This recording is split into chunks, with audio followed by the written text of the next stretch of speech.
నమస్కారం. నిన్న మనకి వచ్చిన నమ్మకమైన ఇన్ఫర్మేషన్ మేరకు సాయంత్రం విజయనగరం 2 టౌన్ ఇన్స్పెక్టర్ గారు అదేవిధంగా ఆయన స్టాఫ్ సుజాత కన్వెన్షన్ హాల్ మీద రేడ్ చేయడం జరిగింది. Sujatha convention hall top floor మీద 42 మంది గ్యాంబ్లింగ్ చేస్తూ పట్టుబడ్డారు.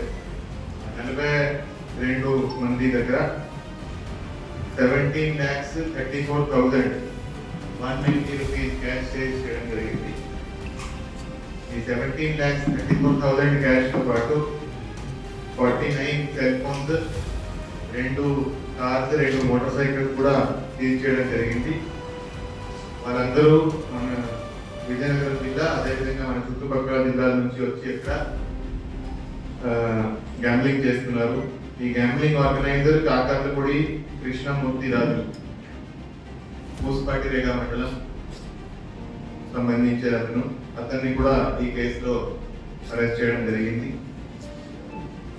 ఈ 42 మందిలో విజయనగరం జిల్లా సంబంధించి 15 మెంబర్స్, శ్రీకాకుళం నుంచి 6 మెంబర్స్, విశాఖపట్నం నుంచి 9, అనకాపల్లి 11, పర్వతీపురం అన్యం 1. సో ఈ 42 మందిలో 14 మెంబర్స్ మీద 14 మంది మీద ఇంతకు ముందు కూడా గ్యాంబ్లింగ్ కేసులు ఉన్నాయి. సో అందరూ కూడా హ్యాబిచువల్ గ్యాంబ్లర్స్. సో ఒక ఆర్గనైజ్డ్ గ్యాంబ్లింగ్ దాని మీద నిన్న రేడ్ చేసి 42 మెంబర్స్ ను పట్టుకోవడం జరిగింది. వాళ్ళ దగ్గర 17,34,000 క్యాష్ సీజ్ చేయడం జరిగింది. సో ఈ మంచి పని చేసిన డిఎస్పీ విజయనగరం ఆధ్వర్యం 2 town inspector, 2 town SI and వాళ్ళ స్టాఫ్ అభినందించడం జరుగుతుంది.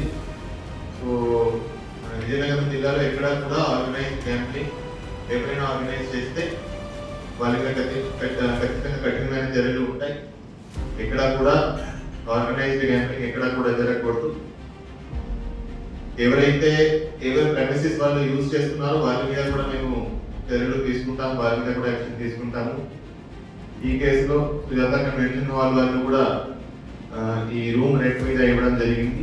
సో వాళ్ళ ఇన్వాల్వ్మెంట్ ఏముందో అది కూడా ఫర్దర్ ఇన్వెస్టిగేషన్ లో మేము తీసుకువస్తాము.